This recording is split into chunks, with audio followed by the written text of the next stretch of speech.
গুরুত্ব কী? যেমনই ফসল বপনের সময় আসে বা ফসলের প্রথম ও দ্বিতীয় সেচের সময় হয়, কৃষক ভাই ইউরিয়ার জন্য উদ্বিগ্ন হয়ে পড়েন। সমবায় সমিতিগুলোর সামনে দীর্ঘ লাইন হয়। অনেক সময় লাইন নিয়ন্ত্রণ করতে বিভিন্ন রাজ্যে পুলিশও ডাকা লাগে। অনেক সময় কালোবাজারির কারণে আপনাকে দ্বিগুণ দাম দিতে হয়। আর সবচেয়ে খারাপ হয় যখন বাধ্য হয়ে কৃষক নকল সার কিনে আনে এবং তার সম্পূর্ণ ফসল নষ্ট হয়ে যায়। কিন্তু কৃষক ভাইগণ, একটু ঠান্ডা মাথায় ভাবুন, ইউরিয়া কি পৃথিবীতে একমাত্র সার? যদি ইউরিয়া না পাওয়া যায় তাহলে কি আমাদের কৃষি বন্ধ হয়ে যাবে? একেবারেই না। আজকের এই ভিডিওতে আমি আপনাকে ইউরিয়ার এমন শক্তিশালী বিকল্পগুলি জানাবো। এই বিকল্পগুলি শুধুমাত্র আপনার ফসলকে নাইট্রোজেন দেবে না, বরং মাটির স্বাস্থ্য উন্নত করবে এবং ফলন বাড়াবে। তাই আমি আপনাদের সবাইকে অনুরোধ করব, এই ভিডিওটি শেষ পর্যন্ত খুব মনোযোগ দিয়ে দেখুন, কারণ এই তথ্য আপনাদের অনেক টাকা বাঁচাতে পারে। প্রথমেই আমাদের বুঝতে হবে আমরা মাঠে কেন ইউরিয়া ব্যবহার করি। গাছের জীবন চালানোর জন্য, সবুজ থাকার জন্য এবং বর্ধিত হওয়ার জন্য নাইট্রোজেনের প্রয়োজন হয়। ইউরিয়া নাইট্রোজেনের সবচেয়ে সস্তা উৎস বলে বিবেচিত হয়, কারণ এটি সহজে পাওয়া যায়। কিন্তু আপনি কি জানেন, ইউরিয়ার একটি বড় ঘাটতি আছে? যখন আপনি মাঠে দানাদার ইউরিয়া ফেলে দেন, তখন তার পুরো অংশ গাছ পায় না।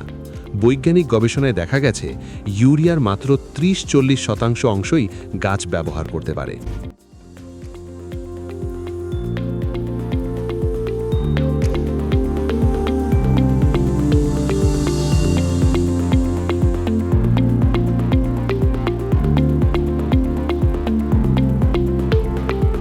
কারণ জলে দিয়ে মাটির মধ্যে এত নিচে চলে যায় যে গাছের শিকড় সেটি ধরতে পারে না, যাকে আমরা লিচিং বলি।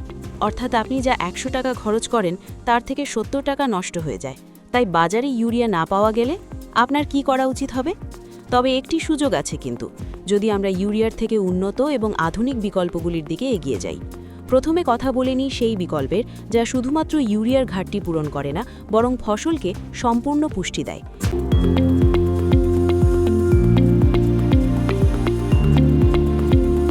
এটি হলো এনপিকের 19-19-19 অথবা 20-20-20।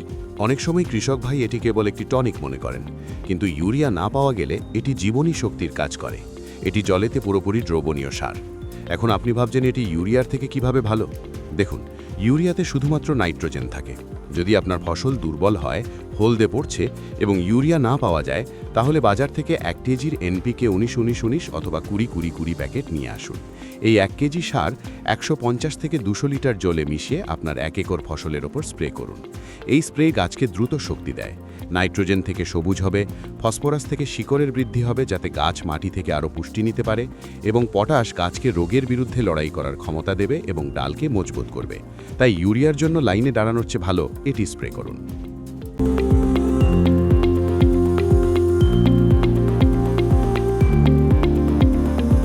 এতে কি রয়েছে এবং খরচ কত? হ্যাঁ কৃষক ভাইগণ, এতে রয়েছে এনপি এবং কে। যেখানে ইউরিয়া সারের মধ্যে শুধু এন বা নাইট্রোজেন রয়েছে, কিন্তু এতে রয়েছে যেমন নাইট্রোজেন, পি এবং কে অর্থাৎ ফসফেট এবং পটাশও। তাই 3-এর অভাব থেকে আপনার গাছকে মুক্ত রাখবে। বাজারে এর দাম কোম্পানির ব্র্যান্ড অনুযায়ী 200 থেকে 250 টাকার মধ্যে পাওয়া যায়। এখন আসি দ্বিতীয় এবং আমার সবচেয়ে প্রিয় বিকল্পের কথা। আপনি যদি আমাকে জিজ্ঞেস করেন দানাদার ইউরিয়ার সবচেয়ে শক্তিশালী বিকল্প কী, তাহলে আমার উত্তর হবে অ্যামোনিয়াম সালফেট। এটি এমন একটি সার যা অনেক কৃষক ভাই এটিকে উপেক্ষা করেন, কিন্তু এটি সোনার মতো মূল্যবান। ইউরিয়া না পাওয়া গেলে অ্যামোনিয়াম সালফেট ব্যবহার করা ক্ষতির ব্যবসা নয়, বরং লাভের ব্যবসা। এটি বুঝতে হলে আমাদের এর উপাদানগুলো দেখতে হবে। কৃষক ভাইগণ, এখন কৃষি বিজ্ঞানীরা সালফারকে চতুর্থ প্রধান পুষ্টি উপাদান হিসেবে দেখতে শুরু করেছেন। নাইট্রোজেন গাছ বৃদ্ধি করে এবং সালফার গাছে প্রোটিন, তেল ও ভিটামিন তৈরি করে। বিশেষ করে আপনি সরিষা, মুগ, সয়াবিন, বাদাম বা আলুর ফসল চাষ করেছেন, তখন আপনার জানা উচিত যে সালফারের কারণে তেলহীন ফসলের তেলের পরিমাণ বৃদ্ধি পায়, আলুতে চকচক করে এবং গাঁটের আকার বাড়ায়। শুধু তাই নয়, ধান ও গমেও এটি অসাধারণ কাজ করে। এর একটি বৈজ্ঞানিক সুবিধা আছে যা আপনাকে জানতে হবে। ইউরিয়ার নাইট্রোজেন অ্যামাইড ফর্মে থাকে, যা গাছ সরাসরি নিতে পারে না। এটি পরিবর্তনের সময় লাগে, কিন্তু অ্যামোনিয়াম সালফেটের নাইট্রোজেন অ্যামোনিক ফর্মে থাকে। এটি মাটির কণার সাথে সঙ্গে সঙ্গে লেগে যায়। এটাই এর সুবিধা। ইউরিয়াতে নাইট্রোজেন থাকে 46%, কিন্তু এতে নাইট্রোজেন থাকে 20.6% এবং সালফার থাকে 23%। যেহেতু এতে নাইট্রোজেন ইউরিয়া থেকে প্রায় অর্ধেক, তাই আপনাকে এর পরিমাণ বাড়াতে হবে। যেখানে আপনি 1 একরে 45 কেজি ইউরিয়ার বস্তা দেন, সেখানে ইউরিয়ার সমান ফলাফল পেতে 75 থেকে 80 কেজি অ্যামোনিয়াম সালফেট দিতে হবে।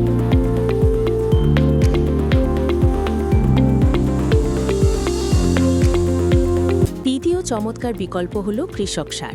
এটিকে আমরা ক্যান বা ক্যালসিয়াম নাইট্রেট সার বা ক্যালসিয়াম অ্যামোনিয়াম নাইট্রেটও বলি। বাজারে এটি সহজেই পাওয়া যায়। এটি কৃষক সার বলা হয় কারণ এটি মাটির বন্ধু।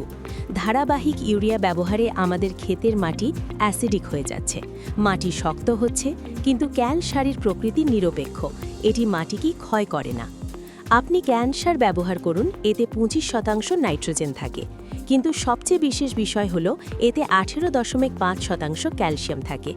ক্যালসিয়াম গাছের কাঠামোকে মজবুত করে। প্রায়শই আপনি দেখেছেন ফসল হালকা বাতাসে পড়ে যায় বা গাছ দুর্বলতার কারণে গাছ ভেঙে পড়ে। এটি ক্যালসিয়ামের ঘাটতির কারণে হয়। ক্যান সার দিলে ফসল নাইট্রোজেন পায় এবং সোজা দাঁড়ায় এবং ফল ঝকঝকে হয়। এর নাইট্রোজেনের আরেকটি গুণ হল এতে অর্ধেক নাইট্রোজেন অ্যামোনিক ফর্মে এবং অর্ধেক নাইট্রেট ফর্মে থাকে। নাইট্রেট হল সেই ফর্ম যা গাছ দ্রুত অর্থাৎ ছিটিয়ে দেওয়ার সঙ্গে সঙ্গে পুষ্টি হিসেবে গ্রহণ করে। তাই যদি আপনার ফসল হলদে পড়ে যাচ্ছে এবং আপনি খুব দ্রুত অর্থাৎ 2 দিনের মধ্যে ফলাফল চান, তাহলে ক্যান সার স্প্রে করুন, এটি সেরা। আপনি ক্যালসিয়াম ঘাটতি বা অভাব মেটাতে ক্যালসিয়াম ইডিটিএও স্প্রে করাতে পারেন।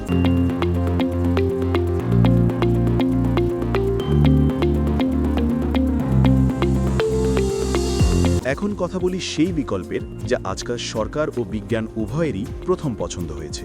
হ্যাঁ, আমি কথা বলছি ন্যানো ইউরিয়ার। ইফকো ও অন্যান্য কোম্পানি ন্যানো প্রযুক্তির সাহায্যে যে তরল ইউরিয়া তৈরি করেছে তা একটি বিপ্লবী প্রণালী। দানাদার ইউরিয়া যখন আমরা মাটিতে ফেলি, তখন আমি বলেছি তার 60-70% অংশ নষ্ট হয়ে যায়, কিন্তু ন্যানো ইউরিয়া আমরা পাতা স্প্রে করি। পাতার উপর ছোট ছোট ছিদ্র থাকে যাদের স্টোমাটা বলা হয়। ন্যানো ইউরিয়া কণাগুলো এত সূক্ষ্ম যে তারা সরাসরি এই ছিদ্র দিয়ে গাছের মধ্যে প্রবেশ করে। এর সবচেয়ে বড় বিশেষত্ব হল এর দক্ষতা।